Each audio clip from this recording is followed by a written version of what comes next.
ದೇಶದಲ್ಲಿ ಡಿಸ್ಕೋ ಸಂಗೀತವನ್ನ 1980 ಮತ್ತು 1990ರ ದಶಕದಲ್ಲಿ ಜನಪ್ರಿಯಗೊಳಿಸಿದ್ದ ಖ್ಯಾತ ಸಂಗೀತ ನಿರ್ದೇಶಕ ಮತ್ತು ಬಾಲಿವುಡ್ನ ಮೊದಲ ರಾಕ್ ಸ್ಟಾರ್ ಬಪ್ಪಿ ಲಹಿರಿ ಮುಂಬೈನ ರಿತಿಕೇರ್ ಆಸ್ಪತ್ರೆಯಲ್ಲಿ ನಿಧನರಾಗಿದ್ದಾರೆ.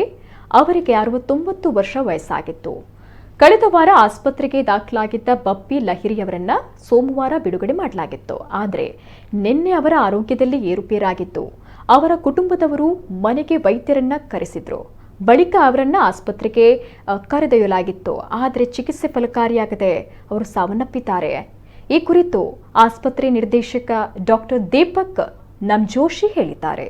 1970ರ ದಶಕದ ಕೊನೆ ಹಾಗೂ 1980ರ ದಶಕದಲ್ಲಿ ಅವರು ಚಲ್ತೆ ಚಲ್ತೆ, ಡಿಸ್ಕೋ ಡ್ಯಾನ್ಸರ್, ಶರಾಬಿಯಂತಹ ಹಲವು ಚಿತ್ರಗಳಲ್ಲಿ ಜನಪ್ರಿಯ ಹಾಡುಗಳ ಮೂಲಕ ಗಮನ ಸೆಳೆದಿದ್ರು.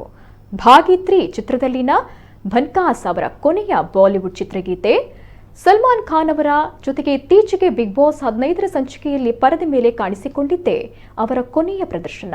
ಸದ್ಯ ಖ್ಯಾತ ಗಾಯಕನ ನಿಧನ ಅವರ ಅಪಾರ ಅಭಿಮಾನಿಗಳಲ್ಲಿ ಶೋಕವನ್ನ ಮಡುಗಟ್ಟಿಸಿದೆ.